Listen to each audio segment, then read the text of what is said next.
Welcome to the Sci-Fi Center, the place to be, where comic books and wrestling collide magically. Movies, TV shows, and pop culture we share. Get ready to rock, we're here to take you there. From superheroes to aliens in outer space, we've got the latest news and reviews in our embrace. Turn on your screen, let the neon lights glow. We'll take you back to the 80s. Let's rock and roll. Sci-Fi Center, where the legends come alive. Get ready to geek out, let your imagination fly. We're diving into the past with a touch of modern flair. Sci-Fi Center, the ultimate pop culture lair.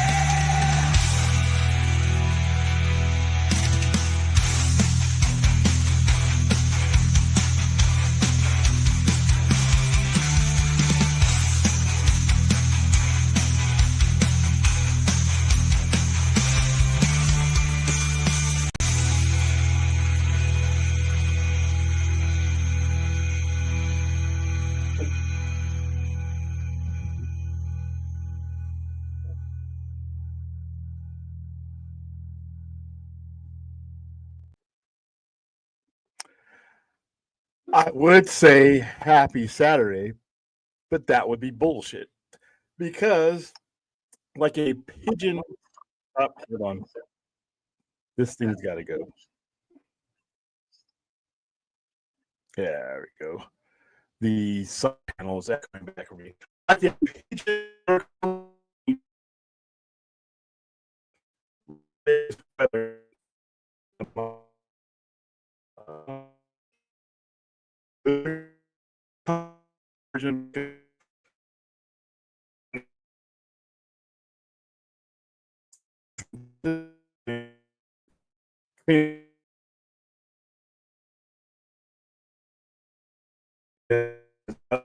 Where I am pretty sure it's uh, uh, I'm in a shitty mood. Sorry. All right, so hey, let's. I was moments away from not doing the show tonight and just getting to all that, but I decided we didn't do one last week. Got some topics I want to talk about, and we can probably compress it. Um, we're just gonna. I'm gonna answer some stuff in the chat, say hi to you guys, and then we're just gonna get into our topics, and probably gonna be about a 90-minute show, if that. So, am I a bit laggy? All right, hold on. Let me see. I may not be able to fix that. I'm in a shitty situation given the weather today, but hold on. Let me see what I can do.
I hope that corrects the issue because that's the best I can give you guys tonight.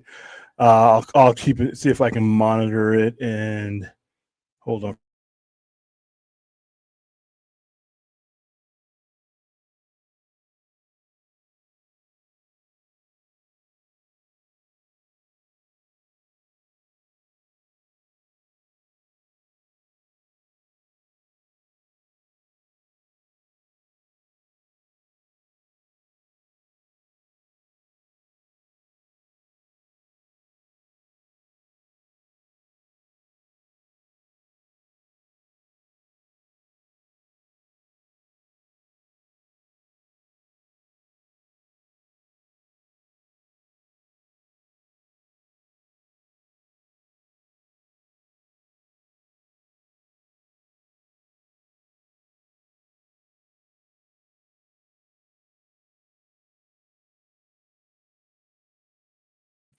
All right, I think I fixed the issue. StreamYard went back to its default settings, which are shitty.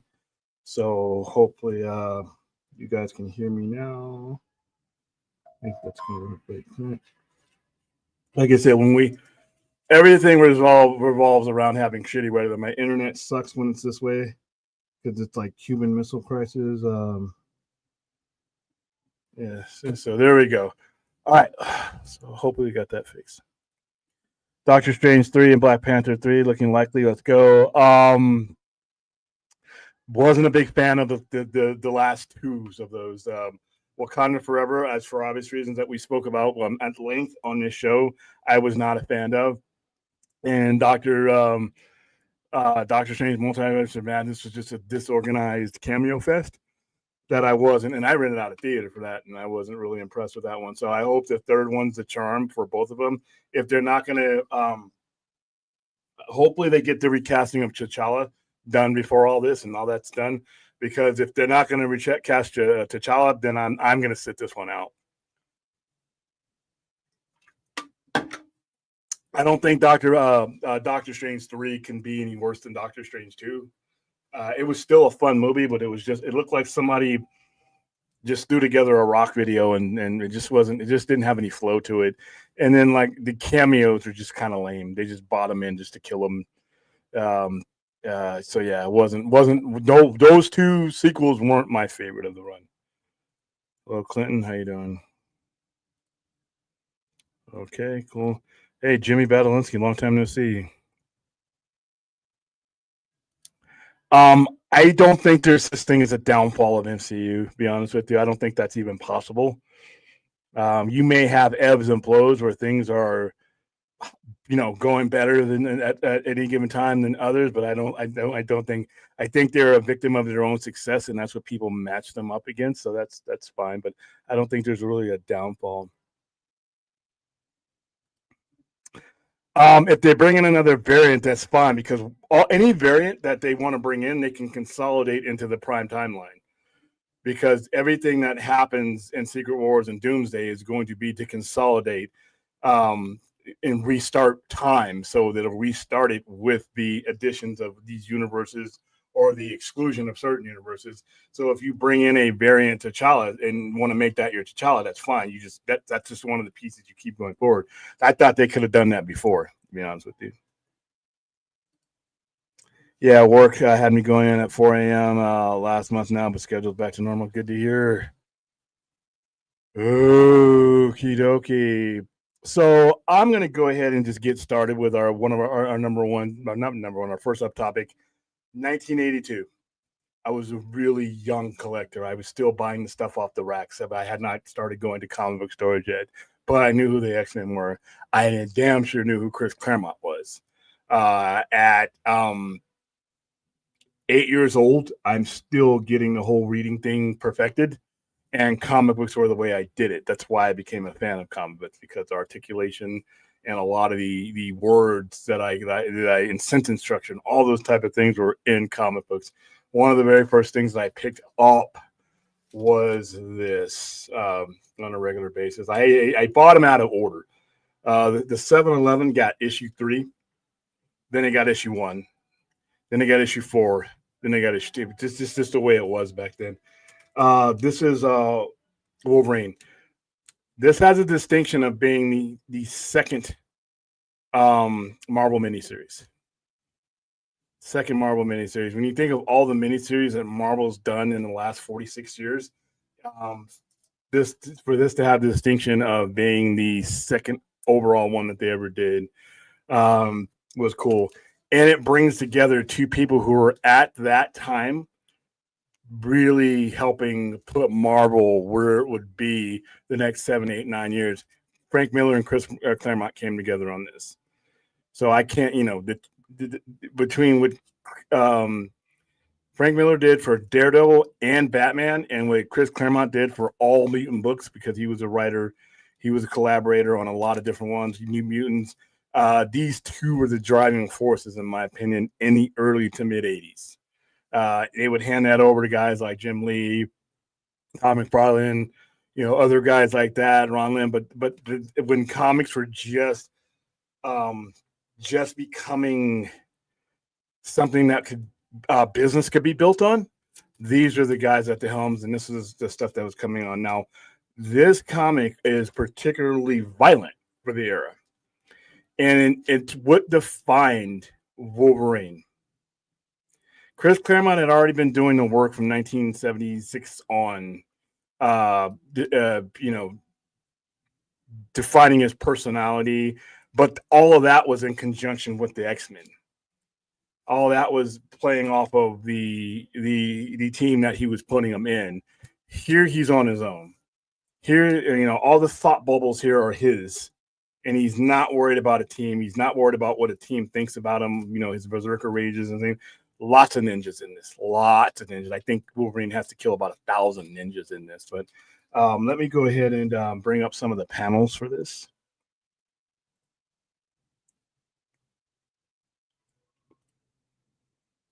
And Frank Miller does a great job. So right there, you have the cover, this very famous cover that came out. I have the original. This is a reprint, but I do have the original. Also, this is the era where they changed his costume. In the late 1979, the early 80s, he would go from yellow and blue, the yellow and black with the tiger stripes on it, in the yellow and black cowl, and for a long time, from about 1982, I'm going to say throughout to the mid 90s, he would have this brown and yellow costume. You can kind of see it right here. When I first saw Wolverine, this is the costume that he had.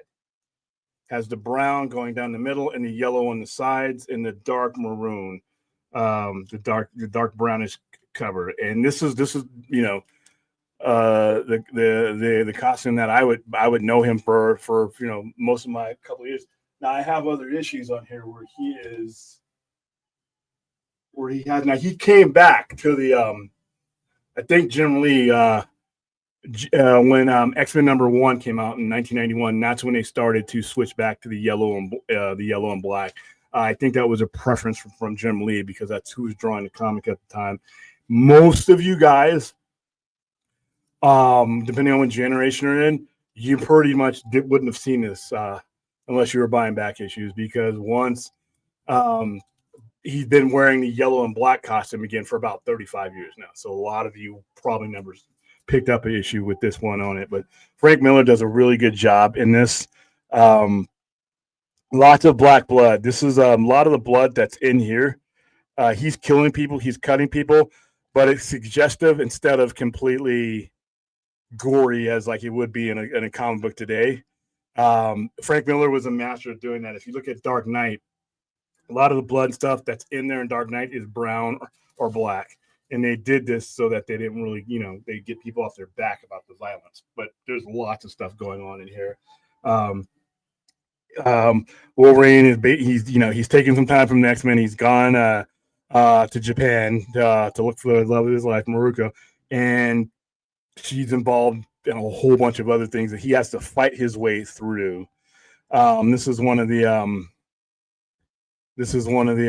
panels that I really like, where he's grabbing the guy, and he this is where, other than the John Byrne era, he uses his claws a lot more articulately than he had in previous. He lets loose here. Once again, this is just him. It's just him. There's no Storm. There's no Jean Grey. There's no other X-Men to pull him back. He's on his own mission. And there's plenty of people to slice and dice and kill in this. Some of these covers, this is a cover right here. I think this is cover. This is number 4. This is the final issue with him in the crossbow. That's number 3. And this is also an era where he would go through a lot of these stories, and about 50% of the time you saw him, he did not have his cowl on. This was an era, in my opinion, that established what he looked like under the mask, because he spent a lot of time without the mask on. And Chris Claremont explained that years and years ago is when you're telling the human aspect of Logan, it's important that you saw his face and you saw his facial expressions. Whereas when it was just the Berserker, or when it was just the X-Man, the costume vigilante, the costume hero, it was a different identity. But this particular miniseries, they wanted you to get to know him a lot better. And after this, you started to see him wear it less and less and less. Sometimes he would go entire issues without putting the cowl on. That's why when Deadpool Wolverine came out, when he puts the cowl on, because during the movies, and that's another thing during the Fox movies, he didn't have that cowl. There was a time where Wolverine was as identifiable without the cowl as he was with it. So I was happy to see that back in there. But this was a particularly for 1982. This is a particularly violent miniseries. But it was happening with the two guys that were just reaching their zenith. 1982, Chris Claremont had been on X-Men for 5-6 years. I think Frank Miller had been on Daredevil for about a year, if I'm not right. I don't have the numbers right in my head, but I know he started in like 138, 139, and then he'd been on it for a while. In 1982 was where Daredevil, the whole Child's Play, Kingpin, that situation was starting to come to a end. And then X-Men was slowly becoming the number one comic across the board. And then once comic book stores started to become widespread, X-Men pretty much took over. But there were things like Daredevil, there were things like Batman that would break in before they predominantly in the 80s. If you didn't have an X on your book, it might not sell unless Frank Miller was working on it. Let me answer some of these questions real quick so I don't want to ignore you guys.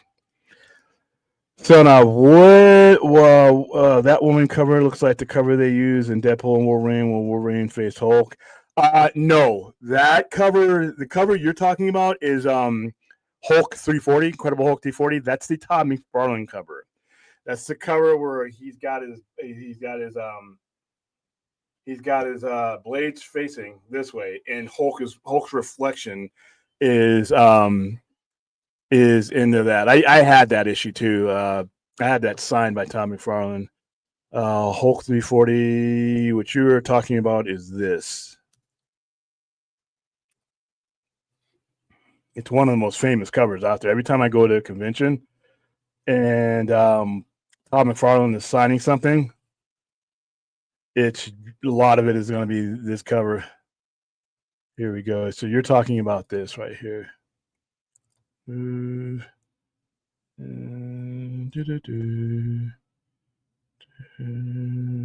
Camera.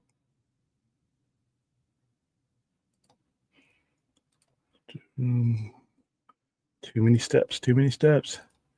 You're talking about that cover. That's the one that they used in Deadpool versus Wolverine. And that was a very famous cover. We all of us nerds recognize that immediately when he did it. The only difference is in Deadpool versus Wolverine, he's holding the claws in a different direction. That's the only difference there. But that's the screen right there. So but yeah, I think that it being the second miniseries that Marvel ever did was really important. So let me give you some backstory on this. So, first Wolverine was 4-issue limited series, the company's second ever limited series, written by Chris Claremont and penciled by Frank Miller, inks by Joe Rubinstein. Wow, I'm that name. Letters by Tom Orzechowski, and colors by Glynis Wynn. Marvel Comics published the series in 1982. Cover dated from September to December, highlighting Wolverine's time in Japan. This story arc covers his battle with the Yakuza, the Hand Ninja Organization, and his engagement to Miyuki Yoshida. So yeah, lots of gangsters get sliced up, and lots of ninjas. Frank Miller, helped with the creative process, and if you know anything about Frank Miller, he loves ninjas. Daredevil, he loves ninjas. And also, there was a unifying factor there because the Hand. Wolverine fights the Hand. That's what the ninjas are employed by. And then Daredevil would fight the Hand. To this day, Daredevil is fighting the Hand, and a lot of the things that they do, and the connections between Stake and all the training. So you had Frank Miller, who had lorded over a lot of that stuff, helping them incorporate this in the look and feel. with that. So, hello, Aaron. How are you doing? I don't know where the fuck Brad is. I wonder when they finally cast a new Wolverine MTU, will they have him with a cow? Good question. Good question. I know in 2000 when what people don't realize, because they look at it now, they look at comic book movies now, and it's really you can do anything you want with costumes. You can put the most ridiculous things on there, and the general public's attitude towards comic book movies has changed in the last 25 years. When you doing X-Men 2000 was a risk.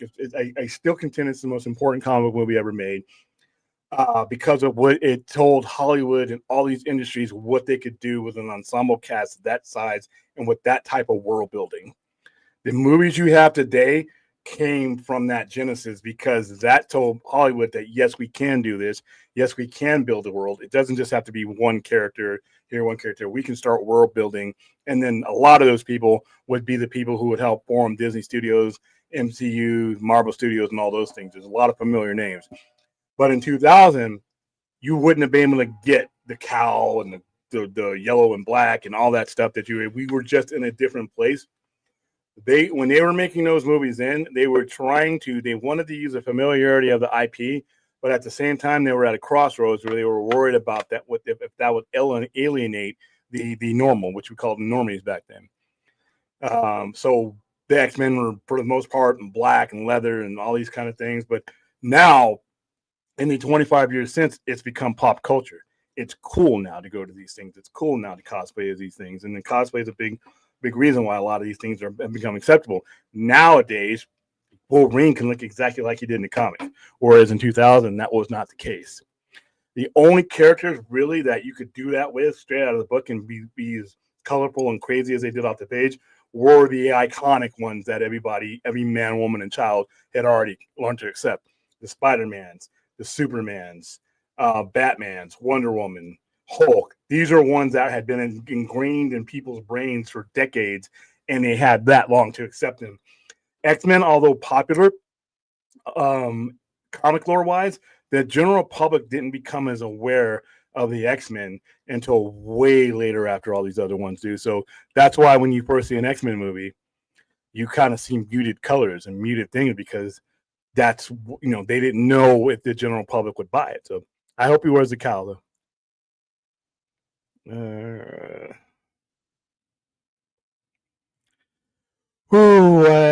I was an 84 baby. You're exactly 10 years younger than me.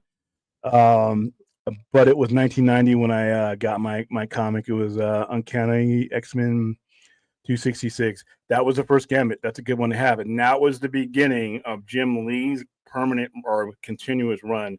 He had started in X-Men 248. That was his first issue, but he wasn't consistently on the book until X-Men 266, and the rest is history there. Mm-hmm. Yeah, it's an iconic cover. It says it all, and I'm glad I have my own copy of this, not in the store, but this is the reprint, the facsimile. I have the entire series. It's out in trade. It's been out in trade paperback for about 30 years. I recommend it if you are a fan of Wolverine and you want to see the window where his development, his growth really came from. It's right here, and not to throw stones at the animated 92 and all that. This right here, for those of you who are watching on the horizontal, I got to remember we have that format now. This right here, in stories like it, especially during the John Byrne and Chris Claremont era, why I can never accept what they did with the cartoon. I can never truly embrace it. And for those of you who did, congratulations. I'm happy for you. We all meet in the same place. But the sheer violence that's in here and in other interpretations of Wolverine, especially in the 80s, throughout the Mutant Massacre, before he truly became commercialized, that's what I hold on to. So actually, to be honest with you, when they started doing the Fox movies, Deadpool, Wolverine, Logan, that's where you started to see, in my opinion, the true DNA of the character, the unleashed manner of the character. So that's why this is so important. Second Marvel miniseries ever done. the two it guys at the time, Frank Miller and Chris Claremont, coming together and giving you something that you would expect from those two gentlemen. And going forward, if you like Frank Miller Daredevil, there's no way you haven't. If you haven't read this and you like Frank Miller's Daredevil, if you like the TV show, which I am overall the original run of Netflix, I'm 70% in love with it, but there's a lot of shit in there that just really I didn't like, but 70% is really good. If you like that series, and if you like ninjas in general, if you like seeing ninjas die, you can definitely pick this up. But I think if you're a fan of Frank Miller at all, his run on Daredevil or his run on Batman or any of the things that have been influenced, go out and pick this up. Don't have to bankrupt yourself with this. These issues are super expensive now, or more expensive than they really, the average person can really pick up. $24.95. You can get it on Amazon. Nice brand new Frank Miller cover, and it gives you all four of these, and it gives you all the behind the scenes stuff. So that is my comic book turning point story, one of the most iconic ones ever done. And now that I've gotten that out the way, right on time. Yeah. Yes, there's a little behind, and yeah, the Frank Miller Wolverine, that because that was, did you mention that was also, because that was like, that was partially the basis for the Wolverine in 2013? So I've heard, but yeah. I didn't. Inspiration, something along those lines. I don't see it, but I hear that all the time. So I'm looking at it from a different angle to where I don't see it, but I'm not going to dispute that. I like it thematically informed. There's, I mean, that was really bandied about a lot when that was coming out. So yeah, as somebody who is reading this, like literally 8-year-old me, because this is what like I said, I saw the other covers came out first. He recreated that too, by the way. That yeah. But yeah, this I can, some of the things that people say inspire certain things. I'm pretty sure you're right. I just don't see it. Because I'm looking at it from its origin all the way up. But I'm not going to dispute that. But I'm pretty sure that Frank Miller's Wolverine, or Frank Miller and Chris Claremont's Wolverine, has influenced a lot of storytelling up to and including things that they would do. This was a turning point for Wolverine as far as this was when he was just becoming the most popular of the X-Men. And at the same time, the X-Men were starting to take over that number one spot, because for such a long time, it was DC. DC held on to those spots. DC with Batman held on to those spots. And X-Men was a canceled book. And I think a lot of people don't realize. And X-Men ran from issue 1 to like 67. And for years, it was in reprints. They actually canceled the book for some reason. They did that back then. They would cancel a book and either change the name or put reprints. X-Men was an actually canceled book. So from issue 67 all the way up to issue 94, in between that, or right at the end of that cancellation run, you got Giant Size X-Men number 1, which introduced the new X-Men. And the very next issue was X-Men 94. Which they immediately kill an X-Men. They kill Thunderbolt like right off the bat. So X-Men was popularity wasn't what we all know it to be. Chris Claremont came in right around that era, and then John Byrne came in with him, and they had an iconic run that to this day is one of the best they ever did. A lot of characters were created. The Phoenix saga, the Shi'ar Empire. All these things, Alpha Flight was came through, and there's so many things that came through during the Byrne era. But this was right when it was all starting to come together, and you were starting to identify these characters, in ways that you would identify the Hulk, Fantastic Four, and Spider-Man. Yeah, I don't have much regard for that movie. What, the first one? Nah, I'm not a big fan of some of those. The first, I thought you always talked about like the first X-Men. Oh, no, the first X-Men. I thought you were talking about the Wolverine one. The one. Yeah, this picture here is from the first X-Men. Okay, no, I thought you were bringing up the one from the. Yeah, he created with that, and he did one for Deadpool and Wolverine too. So well, that one I'm see if I can find the. But that movie, no, the first X-Men. Listen, the first X-Men is not perfect. I'm not saying the first X-Men is the best movie, by the way. But it's the most important comic movie ever made, in my opinion. The most important comic movie ever made. Here's the one from Deadpool Wolverine there. That one I remember. But yeah, his solo movies after that left me wanting.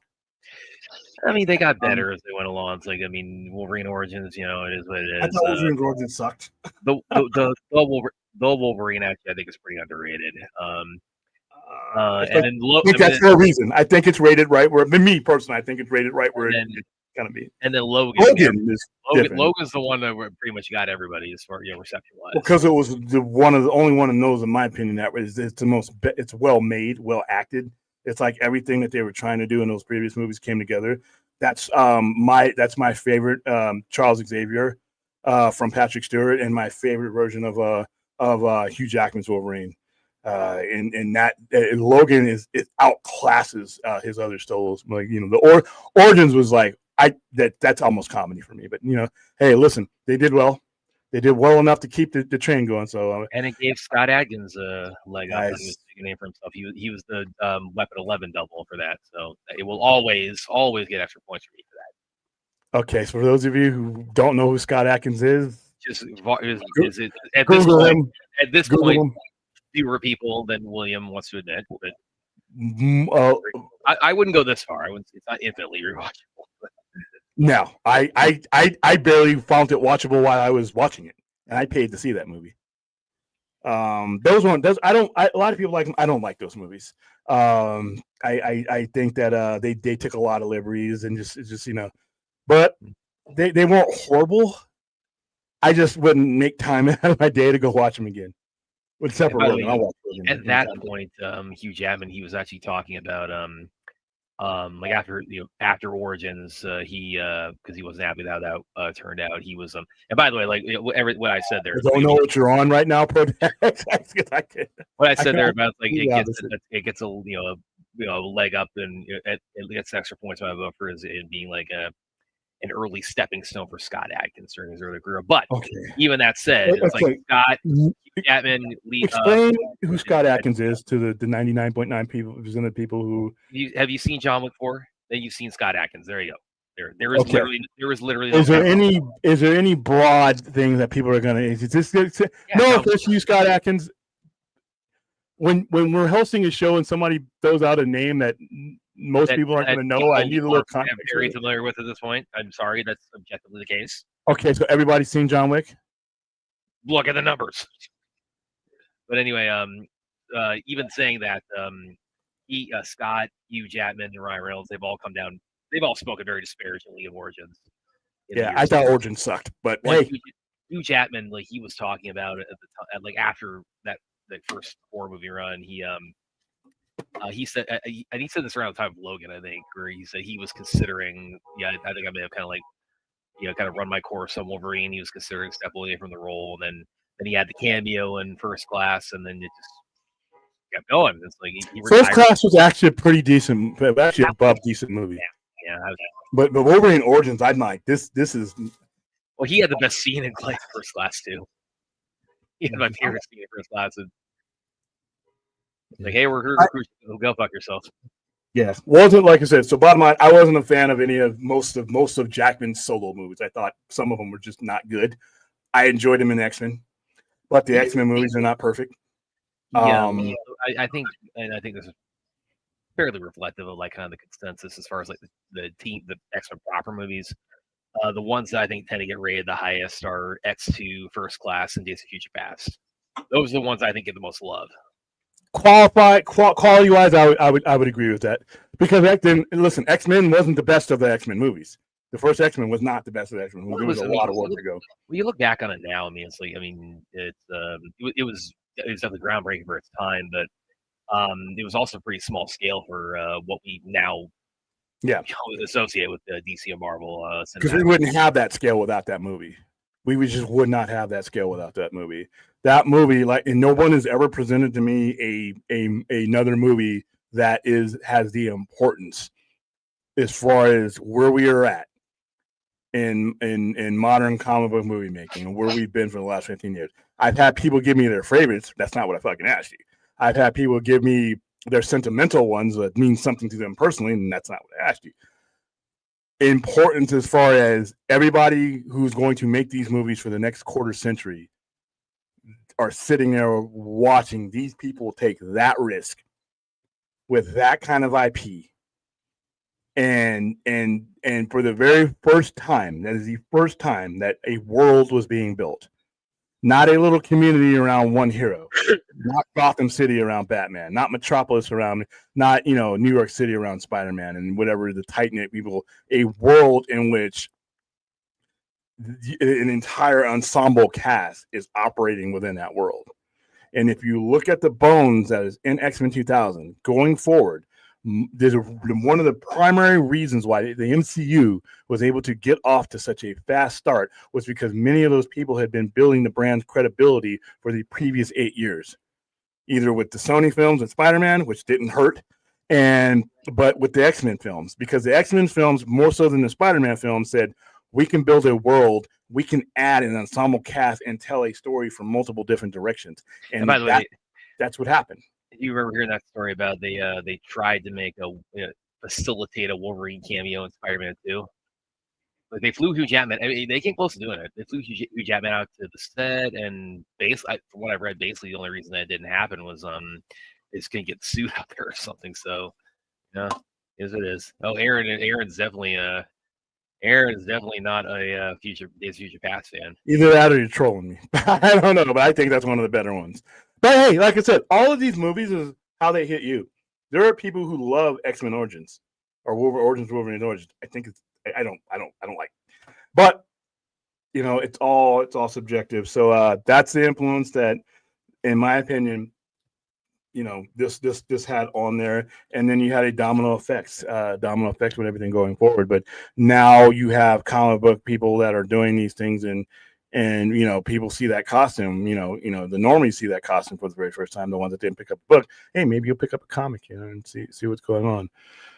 But all right, so there we go with that. Did you go ahead and see Running Man?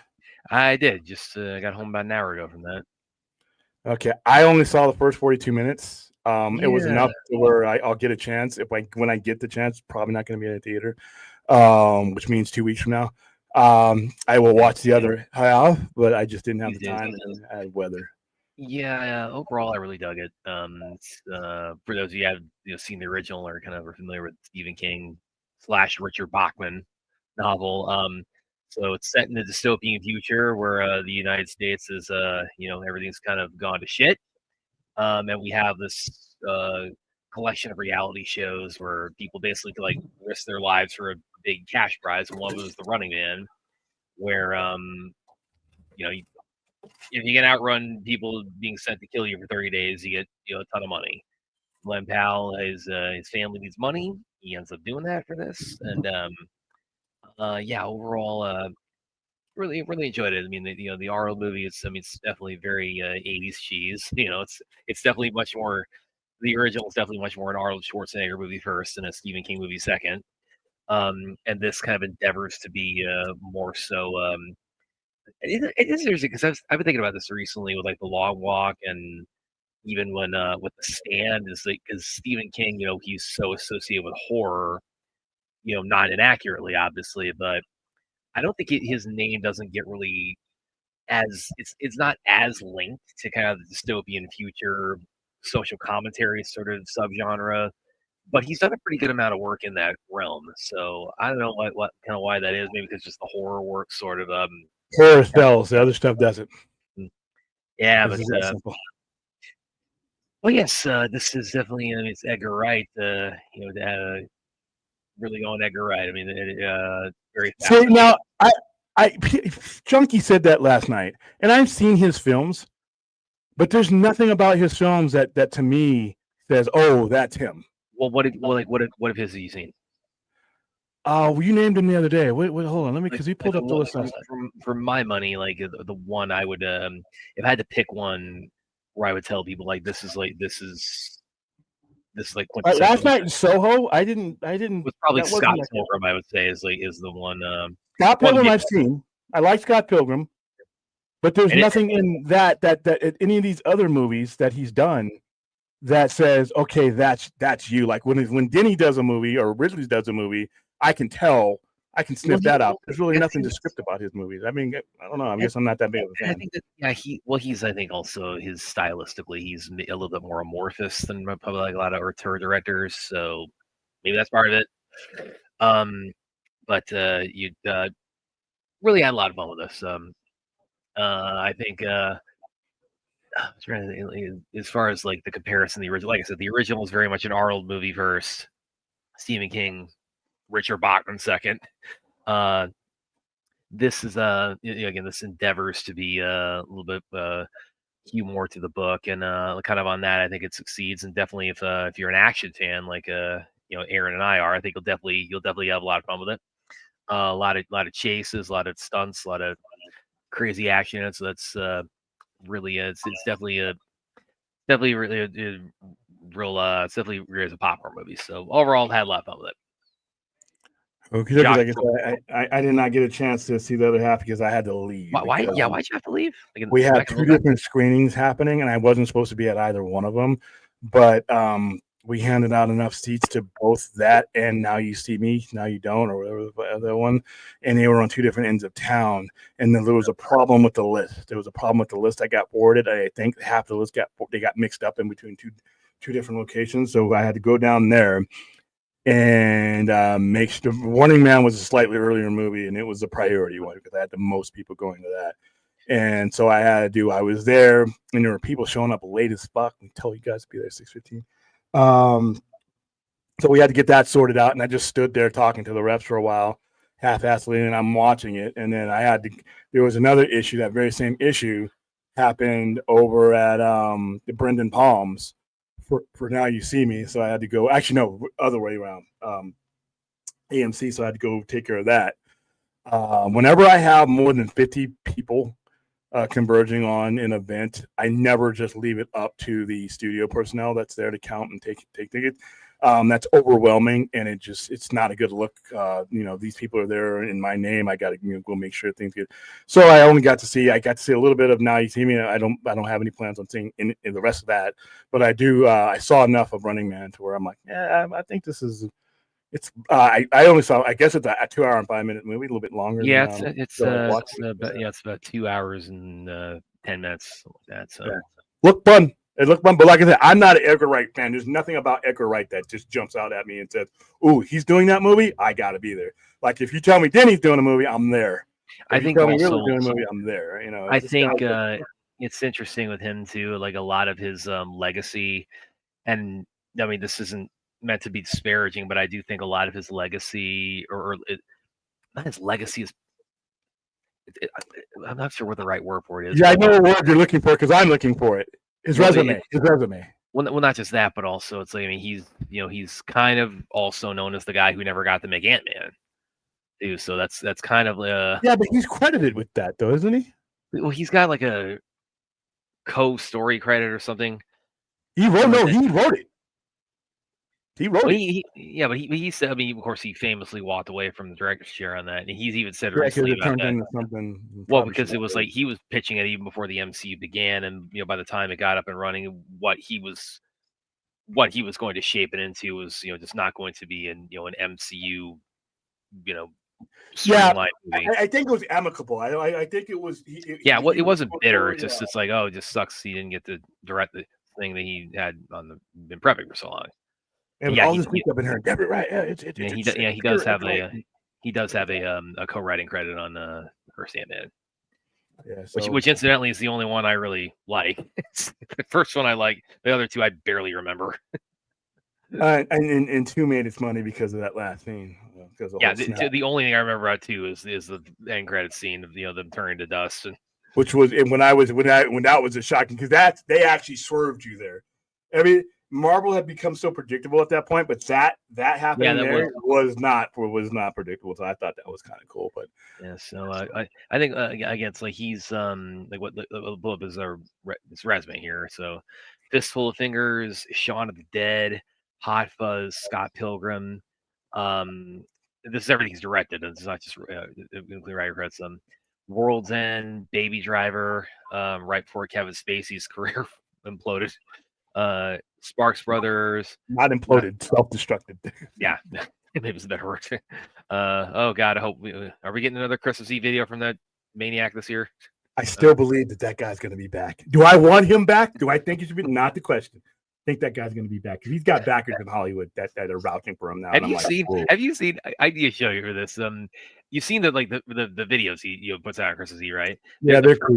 I don't make it. The first one had I don't know who did this, but the first one had this guy do like a mock director's commentary of it, and it's hilarious to listen to. I'll shoot that demon if you haven't seen that. Yeah, I could do the rest of my life without Kevin Spacey, but hey, if there's a demand on him, you guys can have at it. So then last night Soho and now Running Man. So I think took a break in between those because that's like a 3-year break. Well, I mean, you had COVID and stuff like that too. So, I think also he's. I think he's also like a kind of. I think the image he's cultivated is also he's a little bit of a James Gunn in the sense that he's seen as like one of us. He's one of the nerds who gets to play with $100 million and make movies. So I think that's a lot of also where his popularity kind of stems from. Yeah, I just didn't. I like it's not knocking him. I just didn't get when I think of him. When I think of the movies I've seen from him, I don't. That's not why I'm ever going to go see a movie. Is that name? That's all I'm saying. It's like that name is just not a draw for me. As much as because I don't see a distinct style there that would trigger what I love about movies. Whereas these other ones I bring up, I know what I'm getting for the most part with very few variation. And he's done some movies of that list you listed. I like Scott Pilgrim. Yeah, I was pleasant spot, especially as somebody who read that read the comics and stuff. But when I hear that name, I'm not like, oh shit, and I'm just not. But I take it as a movie by movie thing. Do you think Edgar Wright would have made a great Ant-Man movie to be up with top? I think he would have made hard to say. I think it would have done pretty well. I mean, like whether people rank it as in their top at MCU. I mean, that's like plus it's Ant-Man, but Ant-Man he did not treat Ant-Man like one of the founding Avengers in the MCU. They treated him like an add-on. They intentionally treated it as a footnote. I mean, it was I think it's the last movie of Phase 2, the first one. Yeah, and it's intentionally treated. That's how it ends. But he was the only one, him and Wasp, that were not in. When you look at how the Avengers were founded, he was the only one that was not. Him and Wasp are the only ones that are not amongst the original founding as they are in the comic books. And because you have Captain America, who was not a founding Avenger. Captain America didn't become an Avenger until Avengers number 4. He was still in ice. But that's fine. You're only talking about 4 issues difference. But for the most part, if you look at the order that the Avengers movies and the order that they were introduced, for the most part, they were introduced exactly like Avengers number 1 does it. And they were facing the exact same enemy that they are facing in Avengers number 1, which is Loki. But Ant-Man is there. Ant-Man in the comics, Ant-Man and Wasp are in Avengers number 1. But they decided that Black Widow with her would be a bigger, would be a better fit because Hawkman wasn't a founding Avenger either. Hawkman didn't join. Hawkman. I'm sorry. I'm actually looking at that fucking Black Adam poster, and he's there. Hawkman is awesome in that movie. I'm sorry. It's like I love Hawkman. But Hawkeye wasn't a founding Avenger. I don't believe. But like I said, they don't have to adapt them at the comics. I just found it weird what their reasoning was not to do it that way. Because Ant-Man been up there with, Aaron's got a good interesting. She'd be good for a Flash movie. I could see that. I could see him on Flash. I can't answer that. I'm going to remove myself because I don't see anything in his style that would tell me he could do that movie. Other than that, he's a talented director. I would say because he has a resume of making movies that work. But as far as like a preference for him over anybody else, I can't tell you that because I don't see anything in his works that stands out to me and says only that guy. That guy's got to be the one. Whereas if you gave me some dystopian, futuristic, large scale thing, you know who I'm going to give you. And everybody else would be like, okay. I mean, if somebody sat down with you at a meeting and you do your pitch and it worked, I would not reject Edgar Wright. I just wouldn't. I wouldn't be able to say definitively, okay, yeah, that guy. It's just weird because all week long I've been hearing people mention either this does seem like an Edgar Wright movie or this doesn't seem, or Edgar Wright-isms or something. Like, what is that? What the hell is that? So I'm like, I'm kind of lost in the conversation because the movies I've seen of him are decent movies, but there's no breakout style to where when you bring up a genre, that guy type of situation. But yeah, I mean, I wouldn't say no, Aaron. I wouldn't be able to. I have nothing to say no with. You know what I mean? All right. So you just looked at Edgar Wright, and the only movie of his I like is Baby Driver. I made it 42 minutes into that. 50 minutes into that, and I walked out. And I haven't seen the whole. Yeah, I didn't even read the rest of it. I'm like, it just wasn't for me. It just wasn't for me. It wasn't like, dude, or I wasn't feeling it, and I had access to other movies, so I went and saw those. Yeah, he's again like my number one from him is definitely Scott Pilgrim. I think a lot of people discovered him through Scott Pilgrim. Well, yeah, that was 2010. I remember that. That was quite a while ago. It's like that and Shaun of the Dead. Those are really, I think, really what launched him. See, Shaun of the Dead is just not my kind of movie. So it's a zombie comedy. Yeah. Two things that I don't like in movies: zombies and comedy. And have you seen Shaun of the Dead? Mm-hmm. Yeah. For those of you who haven't seen it, it's like despite the title, it is not like as much of like a play-by-play of Dawn of the Dead as you might expect, because that's really it's like Monty. It's kind of like Monty Python meets. Yeah, that's a really good way to put it. Like Monty Python, a whole fucking turn off for me. I was like, I'm like not really big into Monty Python, and by the time Shaun of the Dead came out, I was all zombied out, man. So it was like two things I just really wasn't there for. But hey, all right. So speaking of Stephen King, this has been a big year for Mr. Bachman King. Whatever drug he was doing at the particular time was what he called. And he was doing a lot of them. So I think I don't think any of these are pen names that are like, you know what, I want to hide my identity. I think he would believe in it. I think the powder was pure. He believed whoever he was at that time. But we got some movies. Obviously, Brad just reviewed Running Man. If you had to list your top 5 Stephen King adaptations, it doesn't matter whether they're on small screen, big screen, moving motion, what would they be? Me personally? Yeah. No, Brad, you and your avatar. I was thinking like you're asking the chat on that. No, I'm asking you. Yeah, well, we can get some feedback from them, of course. I think definitely the It movies, like the Andy Muschietti It movies. Those are I basically look at those as, as one, partly because he's talked about wanting to do the the ultra cut, the just big mashup of two of them as one, like what we're going to be seeing with Kill Bill and the whole bloody affair in I think next month or so. So his It movies are very, very high for me, as is the original miniseries. I think I actually have the miniseries higher than the theatrical. The reason for me is because of it's 1990. You weren't supposed to be able to pull that off in 1990. On TV, yeah. Yeah, because that was a kind of. Because I was a baby when that was on TV, so it's like I didn't see it until years later, and that's during that time. Of course, that's when probably like the 90s, most Stephen King stuff was done as a TV miniseries because lengthwise it made sense, obviously. And well, an audience, you had a bigger audience. Free TV is always going to have a bigger audience than. Yeah. I don't know if I would give an honorable mention here, even though it's definitely not one of the best Stephen King movies. But it's the one that was my intro to him was The Langoliers. It was my first. It's not bad. It's just no, it's not bad. It's just not the one you hear. It's just really dated and with really, really, really bad CGI. But no, that was my first Stephen King movie or miniseries, and was basically my gateway drug to everything with Stephen King. So I gotta kind of give that at least a little bit of a shout out. But yeah, both iterations of it, I definitely would have in my top 5. I probably would also put The Stand in there. Like The Stand, the 94 one. Okay, which one? The 94. Okay, because one of them is really, really good. The other one is okay. I got you. All right. 94 is probably the of like the miniseries that were done, the Stephen King ones from the 90s. That's probably the one that I think most people rate the highest, would be the original Stand.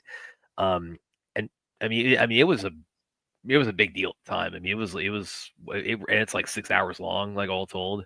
I mean, it was treated like a big event. And of course, Oh yeah, they made a TV guides that came out. That was back Yeah, damn kids. They were TV guides, and they all had them on it. And it was cool. yeah, and of course, sick bastard that I am. When COVID hits, the first thing I do is put on the stand. Well, everybody did. Dude. Everybody yeah. was buying the stand. Dude. So yeah, both iterations. The stand. He's not a fan of it, but again, I got a list of Shining. Jesus Christ. Did scare the bejesus out of me the first whatever. So and that movie scares you. The Shining scares you. Yes, it absolutely did. And listen, his reasons for his qualms with it, I totally it very very legitimate, particularly with Jack Horn, which for those of you again haven't. There's a reason why it's marketed as Stanley Kubrick's The Shining, so I may even be like cheating a little bit here by including that because it's much more. Because it's not a Stephen King movie. Like how much it reinvents the Jack's character arc. I mean, he goes. It's in the novel. It's very autobiographical to Stephen King's substance abuse and all the problems that caused him. So, once you understand that, it actually gets another leg to stand on for me. But it's still not a very good movie. Well, and adjacent to that, I think I would probably also include Dr. Sleep. Dr. Sleep is like that was the better of the two. It's the better of the two. So. Well, it's the one he likes more of the two, and it was the one that really again had a really just wild task it had to do, where it's like it's adapting because the Dr. Sleep novel, there's that it's adapting that, but it's also going to act as a sequel to the Kubrick Shining movie, which of course there's definitely discrepancies between those two things. So it really just with how it reconciles all that as being adapting the book that's following the novel, but also following on the Kubrick movie, it really manages that very well, and it probably that it's probably the not only is it just a great adaptation of Dr. Sleep, but it probably captures more of like if that had been like the what was made in 1980, that's probably more what King was hoping for. And I think so. It kind of the way it reconciles those two things, I think really is part of it. But also, it's really creepy and in its own right with adding in the mythos that's built upon with like the population of people with the ability of the Shining and the people hunting them and so yeah, Dr. Sleep I would include that. So I've got both incarnations of it. Both the Muschietti movies and the 1990 miniseries, The Stand, The Shining, and Dr. Sleep. Those I would say are my top 5 Stephen King movies / miniseries. Number 5, Night Flyer. Not a very widely seen Miguel Ferrer, the late Miguel Ferrer. It's taken from Nightmares and Dreamscapes. It's with the vampire flying around in the plane. Literally drinking, hitting airports and attacking airports. Love the ending of that. Number 4 is Creepshow. Yeah, Creepshow's pretty. Yeah, that's pretty damn good too. Okay, and that's the George Romero like horror anthology one with the dude with the cockroaches coming out of his body. Correct. Yeah. Number 3 is Carrie. Numbers 1 and 2 are going to be the same movie. I'm going to go with number 2. I consider Muschietti It as one project, one production, and then number 1 is 1990s It, simple because it's not supposed to be that creepy in 1990 and on TV. This is not HBO Max. This is not cable TV or streaming. This is on ABC. This is on, you're getting cereal commercials and toilet paper commercials in the middle of this. And you got this creepy motherfucker with these razor sharp looking teeth and the suggestiveness for something that there was no such thing as TVMA. If it was on TV, it was okay for you to watch.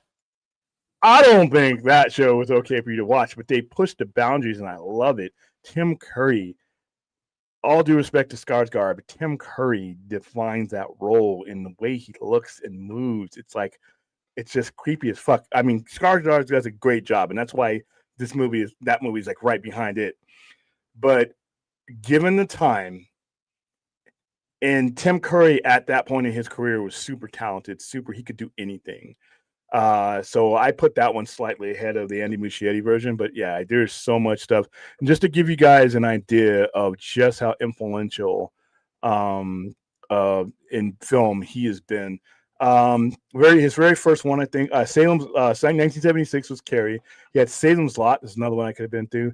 But Cat's Eye, Silver Bullet, Maximum Overdrive, a horrible movie. Yeah, there's one. If there's one that's not on anybody's like top King movies list, Maximum Overdrive. Yeah. Creepshow 2, which is actually pretty good, but I didn't feel like it needed to be in my top 5. Pet Sematary is legendary. Thinner is actually a tie into Dark Tower. The Cell was good. It Chapter 2, and then other ones Carrie, The Shining, Disciples of the Crow. Cujo was horrifying. That movie scared the shit out of me. Yeah, The Dead Zone. Christine is a classic. Children of the Corn. Firestarter was kind of lame, but it was Drew Barrymore, so we went. Stand By Me, I didn't even know that was his until like about 2 years later, because I was fixated on him doing horror. I didn't know he could do something like that. The Running Man, I saw in the movie. Fun for 1987, but it started to age badly while I was watching it. Well, again, it's like it's especially today as remembered first and foremost as Arnold Schwarzenegger movie, and less. Yeah, because that's what the 80s were. Tales from the Dark Side, the movie.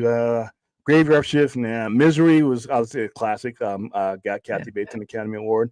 The Dark Half, Needful Things, that's another tie-in. Shawshank Redemption, people don't realize that's one of him. A lot of people consider Shawshank Redemption one of the greatest movies ever made. I think it's up there in the top 40 or 50. I can't put it in my top 10. It is the movie that Morgan Freeman, one of the two movies that Morgan Freeman should have won the Academy Award for, and not $1 Million Baby, the other one being Driving Miss Daisy. The Mangler, Dolores Claiborne, that's another one that he was out of. The Night Flyer, which I brought up. The Green Mile, people don't realize the Green Mile was... that was Michael Clark Duncan. That was his breakout. Yep. I was just tired of people being me bad. Dreamcatcher, I saw a movie I still can't wrap my head around to this day. I actually saw when I went to go see Dreamcatcher. The reason why I notably remember that movie is because that's when they started showing the Animatrix, was before Dreamcatcher. Let's see. No Smoking. The Mist is actually really good. The remake is really good.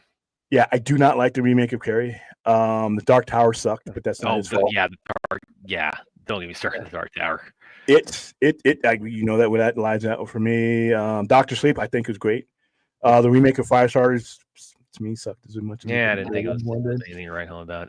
We watched Salem's Lot, didn't we? We did a watch party of Salem's Lot. I think we did. And yeah, it's not good, and it's long. And when what else? The Long Walk and the Long Walk really was pretty good too. Recently, the remake of Pet Sematary, I didn't think was anything to write home about. That movie, see, there's certain things like I always say, everything has a time and a place, and not everything needs to be remade, guys. Because we just had this year, The Long Walk, The Running Man, and The Monkey. The Monkey, I really enjoyed The Monkey. I don't remember The Monkey for I didn't see The Monkey. I think I got the popcorn bucket. William, I'm shocked none of you picked Shawshank Redemption or Green Mile. Well, we said 5. The man has way more than 5. Yeah. It's like, and I'm biased towards his science fiction horror fantasy, even though The Green Mile, technically the way that ends is like what the fuck. I don't like the way that story ends, simply because I'm like, well, why do I give a shit that he's gone if you're just gonna do that? Okay. Fine, but hey, people love it. And I'm like, that's also, kind of famously seeing his Achilles heel. That's why in his cameo in it, Chapter 2, he's the guy in the antique shop with the bill saying, it's like, oh, here's your book, but I didn't like the ending. See, I hear this a lot when it comes to 1990. I thought both halves were equally effective, but that's just me. All right, The Mist was awesome. Yes, The Mist is actually a pretty good movie. Yeah, The Mist is that's one I could definitely have in my top 10 of the Stephen King movies, and that's also one that like significantly changes the ending and really makes the ending. If you haven't seen the Mist, the ending in the book, the ending in the movie is a like real punch in the gut. The ending of the ending of the movie is one of the most like heartbreaking endings I've ever seen. The ending of the movie, you feel like your heart has been ripped out. Spoiler for this if you haven't seen it, but yeah. I need this fucking rain to stop. Oh, it's raining? It's been raining all fucking day. On the Saturday. The one day I don't need it ever. I already told you guys, if it never rains here again, William's okay. I'm okay. We'll find a way. We'll go digging for water. I don't care. But it has been raining since I got here, since before I got here, off and on, all day. And if you've ever been to Vegas, people don't like to come out when it rains. My tourists will look out their window, they'll see that rain, and they'll close those blinds right up and go down and gamble or do something else. The people that are here for conferences that come out, they are not doing anything that's not work related because they're a hotel. They can do all that. But when the weather's good, they come out and they're here for, can we talk? You know, not when it's Portlandia out here. And I sent Clint on my pictures of my buckets being loaded up. And I'm pretty sure it's going to be the same situation at the office, which is fucking wonderful. So what would you say? What would you maybe be your pick for like the weakest or the worst Stephen King adaptation? Oh shit, there's a couple of them. There's a lot. I think Maximum Overdrive's got to be a candidate. Well, Maximum Overdrive is pretty lame, but no, you have The Shining. Nah, see, I can't get with it, man. I mean, it's in my top 5, obviously, so I can't get on board with that. I think The Shining is just a bunch of even if I can concede it's a Stephen King movie. Quality wise, yeah, you could put Maximum Overdrive, but I had no expectations for Maximum Overdrive. The Shining is just long. It's by the way, and most of The Shining, in my opinion, is kind of pointless. By the way, that's Stephen King's only attempt at the only time he directed. It was his directorial debut, his first and last time, and he's been asked like, why haven't you directed since? He says, watch Maximum Overdrive. Well, you know what? We got a cool soundtrack out of it. I mean, who made it's true, we did. I mean, it wasn't a total loss. Yeah, because the movie sucked. But The Shining to me is, I think it's overrated. It's too long and it's pointless. I can't even come up with a kind. It's kind of pointless. And to be honest with you, and I said this to Junkie the other night, I will be in the minority. I don't care. I think many of Stanley Kubrick's films, with the exception of like 2 or 3, are pointless. I watched 15 minutes of Full Metal Jacket. I turn it off. Soon as the Gunnies dies, I'm sorry, it's been 40 years, people. If you haven't seen it, spoiler it. As soon as he goes, the movie's over for me. 2001: Space Odyssey. Like I told him last night, I would rather watch AstroTurf reproduce than watch that movie ever again or its sequel. Eyes Wide Shut, pointless. Clockwork Orange is kind of pointless, but it's entertaining pointlessness. But now you line all that up with The Shining, which leaves itself open to any type of interpretation you want, depending on how you do your craft. And he Kubricked it. It's I don't know how many times I've described the Stanley Kubrick movie as long and boring. It's like it's part of the title when it comes to his movies. I'm sorry. I mean, and The Shining is, like I said, when we promoted Dr. Sleep, they're like, hey, we want you to show The Shining. I'm like, do you want people to stay awake? And I asked my handler, the mission here is to go get them to see Dr. Sleep. The absolute last thing I should be doing is showing them The Shining. I should just give them. Do you want me to just carry the book?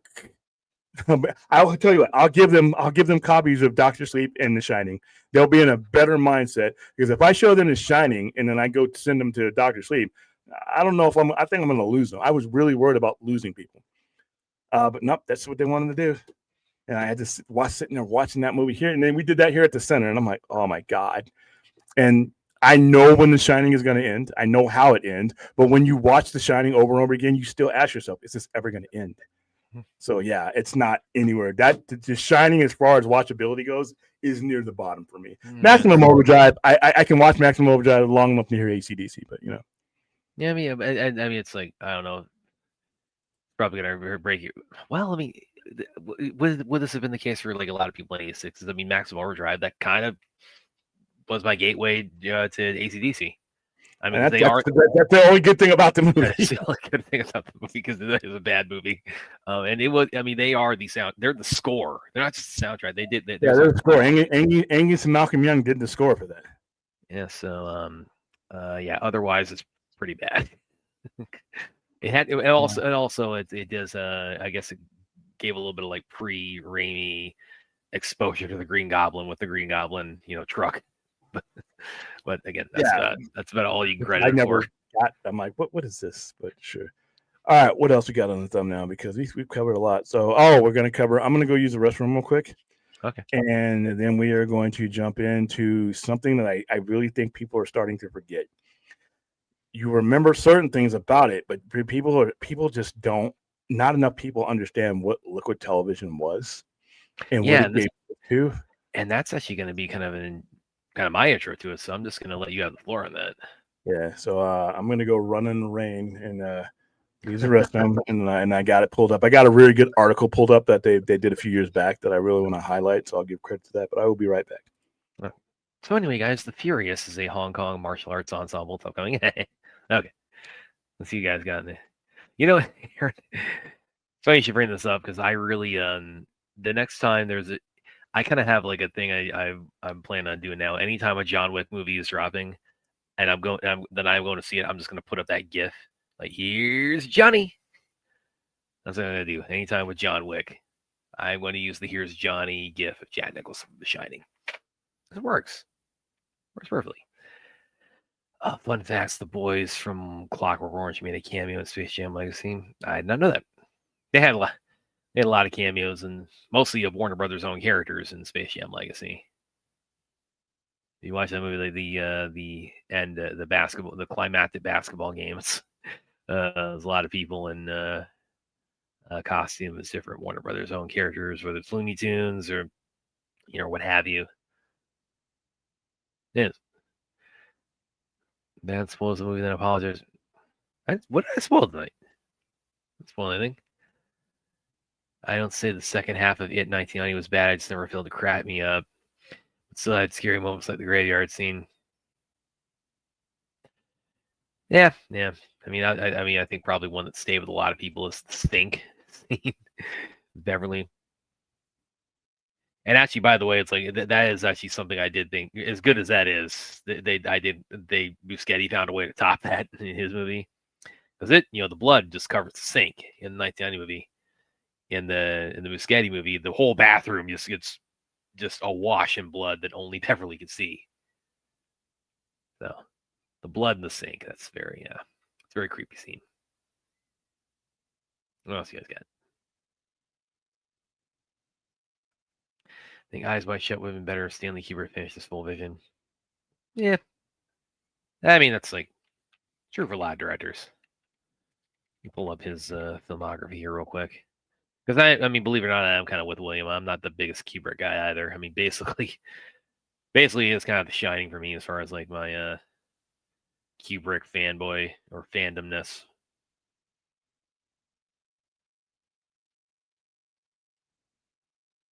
He only directed 2 movies after The Shining. It was Full Metal Jacket and Eyes Wide Shut. We did 2. Yeah. That is really interesting.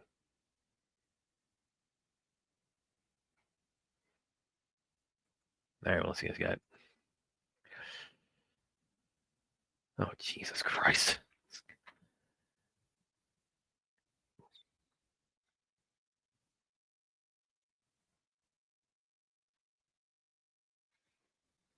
Please go away.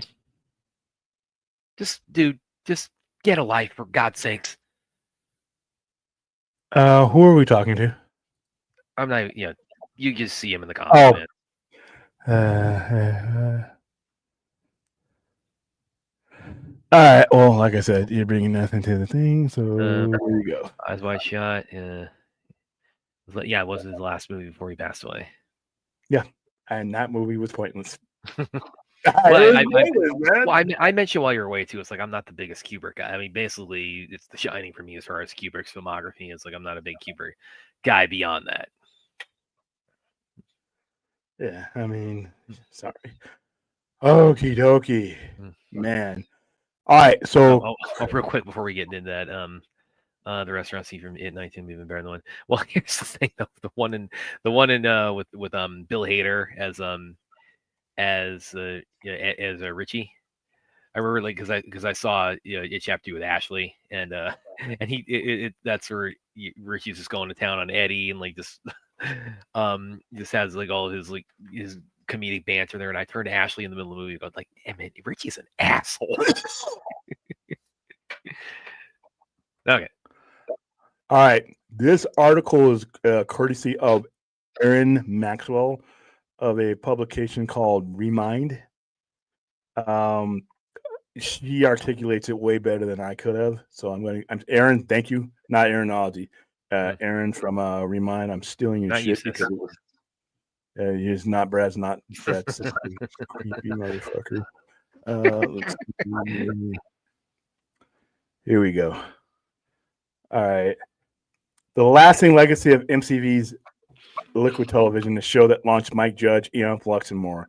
And it actually was part of a highlight that said the forgotten legacy. And I feel that because I just don't think that gets enough appreciation because of the time. All right. In 1991, MTV was a juggernaut of cable television, still firmly in its music video era, but beginning to experiment with original content. This was before the rise of reality TV. Yeah, this would happen 2 years before The Real World would be the very first one of those. When shows like The Real World and Road Rules would eventually set up the template for what was possible and eventually take over the network, good or bad. At the time, much of MTV's programming felt experimental. Colin Quinn and Ken Ober recently concluded their role as hosts on the network's first game show, Remote Control. I love that show. The Ben Stiller Show had premiered the previous year, featuring then emerging cast that included Andy Dick, Janine Garofalo, Ben Odenkirk. Meanwhile, Liquid Television, an avant-garde animation anthology, was preparing to make its debut. The series meshed animated features of several mediums, including stop motion, traditional animation, puppet theater, and anime, to create a showcase of cartoons of different genres that highlighted different artists and styles.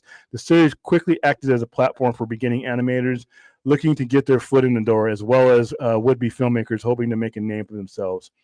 And it worked. From the start, one of these segments that immediately captured MTV's audience was Peter Chung's Eon Flux.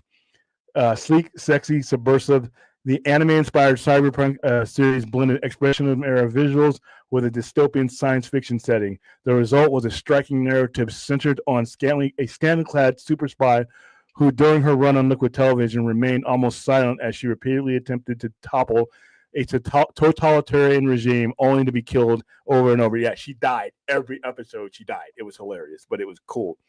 The popularity of the segment led to a spin-off series in which the character, now voiced by Denise Portier, continued her surreal and cerebral battles against her philosophical adversary and sometimes lover, Trevor Goodchild. Yeah, they would be banging and fighting. It's funny. The franchise would eventually culminate in a 2005 live-action film adaptation starring Charlize Theron, which wasn't bad, but what they were trying to achieve was almost impossible. I never saw that, but yeah, I saw that on deployment. Another breakout talent from Liquid Television was Mike Judge. You know where this is going. Who bought two of his animated, two of his. Now you threw me off. Animated shorts from the festival circuit, and I remember because we were doing. I think it was Spike and Mike's. That's when we were hosting. We would go to Spike and Mike, and they would have Frog Baseball in there, and that's where I first saw that. That's what festival they're talking about. Festival circuit to the series. One was a crew cartoon called Frog Baseball. That's the first one, featuring two unnamed hooligans who amuse themselves by tormenting amphibians. I remember Pedia was angry about that because they would show them swinging the ball at the frog and the frog exploding. A concept that would eventually evolve the MTV pop culture phenomenon Beavis and Butthead. In the show's we got you. In the show's second season, another Judge creation, Office Space, was featured. The short followed a disgruntled animated office worker named Milton who threatens to burn down his workplace. This character would later inspire the cult classic The Office Space, directed by Judge and starring Ron Livingston and Jennifer Aniston. Other animators who would go on to leave their mark on the cultural zeitgeist also get their start on Liquid Television. Joe Horn contributed to a retro-futuristic segment called The Specialist. Remember that too? Which was followed a trio of stylish super agents. He later directed episodes of The Boondocks and lent his talents to animated series such as Teen Titans.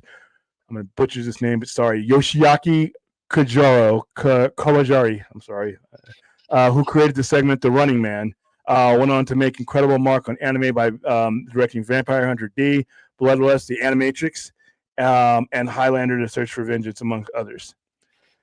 And let's not forget the theme song written by Mike Mothersbaugh, best known frontman for Devo. He had previously composed the music for Pee-wee's Playhouse, and would later go on to create the theme for songs like Rugrats, Dawson Creek, Yo Gabba Gabba, The Regular Show, Our Flag Means Death, and many more. Although it ran for only 4 seasons and produced just 27 episodes. Wow, fuck. Liquid Television left an enduring mark of pop culture.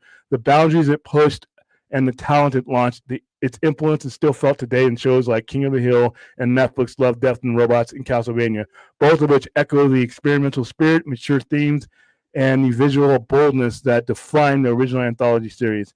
Its alumni continue to shape the entertainment landscape, whether through groundbreaking animation, boundary-pushing storytelling, or iconic characters that began as sketches on MTV's most daring platform.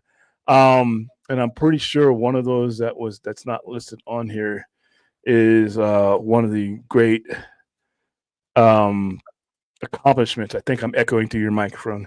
I'll go wait. The Max. I'm pretty sure the Max was on Liquid TV. Other issues, and that's another series. Okay, the comic book series was adapted into an animated series as part of MTV. But Oddities was that. I put the Max on there by mistake, but MTV Oddities. That's another one that we need to cover. The show covered the Darker Image #1, the Max 1 half, and issues 1 through 11 of the series. So, but Liquid Television opened up the door for that one. So thank you. Wow, that's when MTV was at its height. Thank you, Aaron Maxwell. I'm going to put that article into the chat so you guys can read it at a pace that works for your brain. Love Beavis and Butthead. See, and what's crazy is that I only realized anymore. I've only realized in the last couple of years, like, you would think that show would like turn off women, particularly because it's just such crude smut. It did when it came out. It did, but MTV didn't care. I mean, like when I was at Screen Rant, I mean, I did when the last movie came out on Paramount Plus, I did like a character guide on that. I remember actually saying at the time, because hey, do I need like give like a big? I mean, just listening to the cast and who they played, I need like a big character description. They say, "It's in your call." It's Beavis and Butthead. No one's like watching this for like riveting character development, but but they got a lot of headlines back in when. They had to put that that disclaimer ahead of it that really that's so hilarious. It's like, don't do what these two jackasses do. I think the first year that this came out, Liquid Television, and when they were in because they would show them in Spike and Mike's Animation Festival. I think the first 2 years is the only time I ever really thought Beavis and Butthead were funny. And then the one sketch where they weren't supposed to laugh in class or they'd be suspended. Other than that, I was like, I would watch them just to see them what they would see, because it was originally them watching videos, and sometimes it was videos that they were watching videos like see hot chicks in there, but they would play like Megadeth at a time where Megadeth wasn't being played on MTV, and they would be talking over it and butchering it, but it was still kind of fun. But they go down to the category of The Simpsons with me. At some point, I just outgrew Beavis and Butthead. It just wasn't funny. It means like I'm one of those people who I don't really like. I kind of subscribe to the idea like if you're not doing anything wrong or it's not hurting you, not anybody else, you shouldn't like have to adopt the term guilty pleasure. Yeah, but in early 1990s, you had to. If I had to apply to anything, it probably would be Beavis and Butthead, because like it can make me laugh, but it's like I'm so ashamed like laughing at the show, and it's only last recently that I've because I female colleagues say, oh yeah, I was big time into Beavis and Butthead during its heyday, and I mean, first of all, I mean, what is their main character trait? It's like they're always trying to score. So these two are clearly misogynistic, pigs, and it's really always struck me as like something that would really be like very like female repellent. But I guess you had to be there at the time when they were making the play. Like the PETA one was obvious.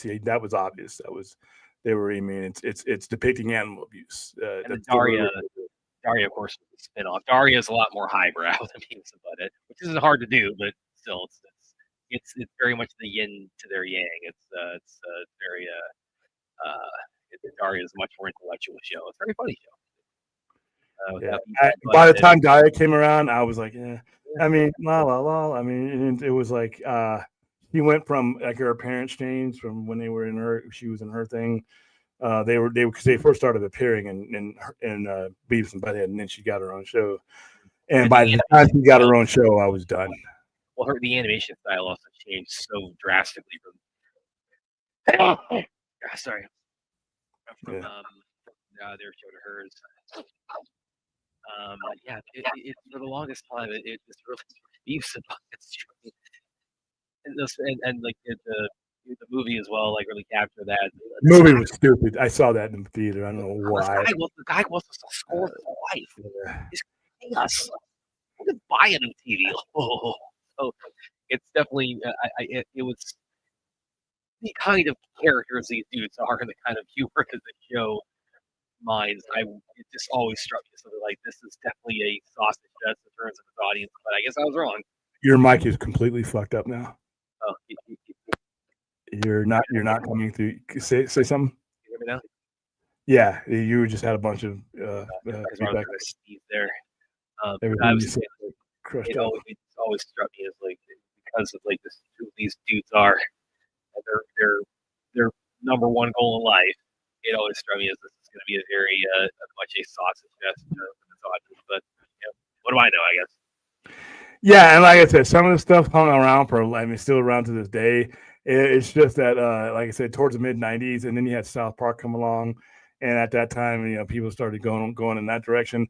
I am not a South Park fan. I appreciate what they do, especially these days. But as far as like being a fan of the actual show, when it came to these comedy cartoons, once I grew into adulthood, I just didn't watch them anymore.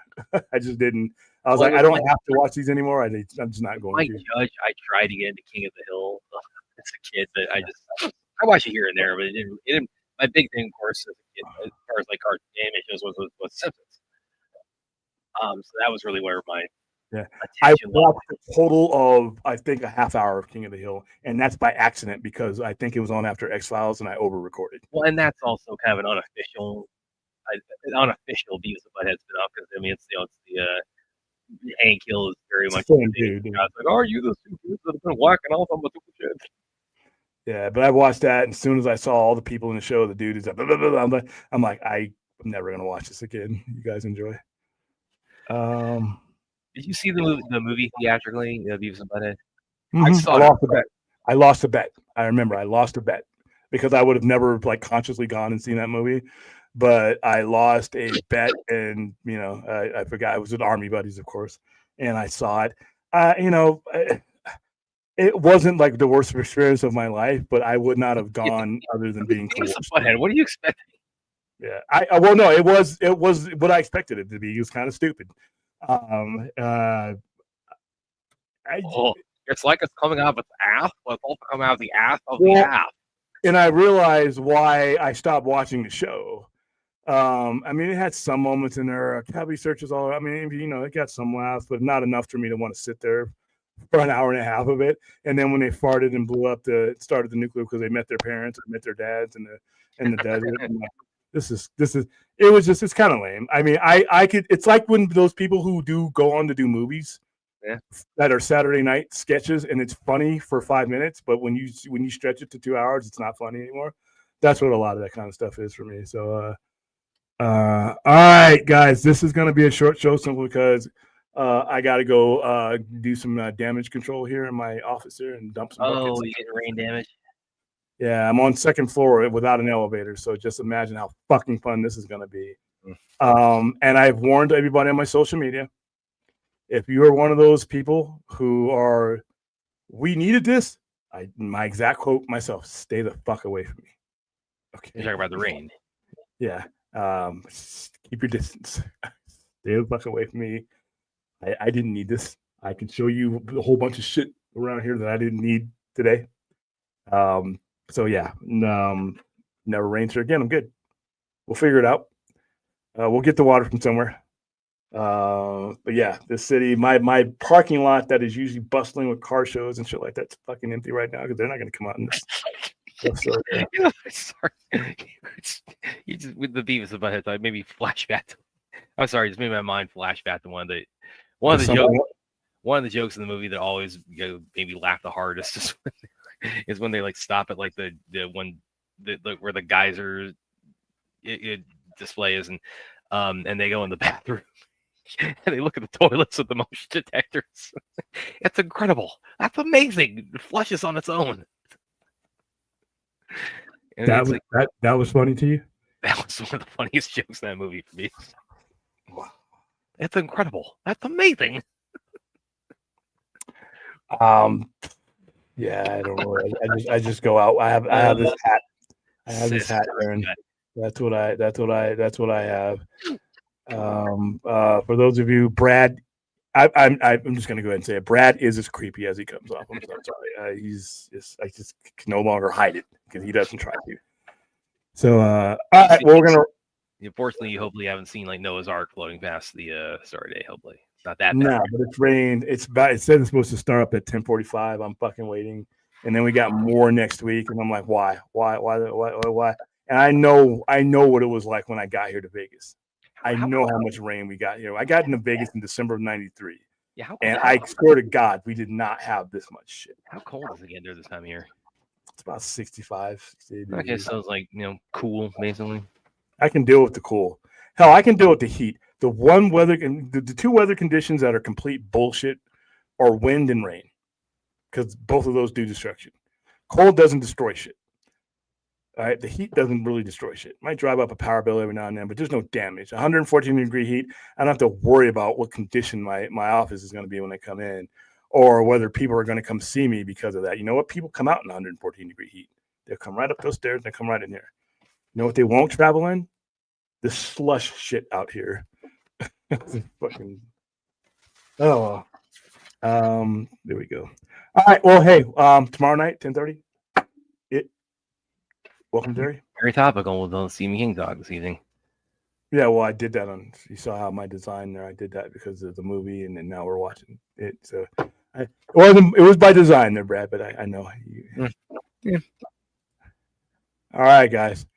For those of you who are in shitty weather, shitty climate parts of the world, I'm sorry. I know what you're going through right now.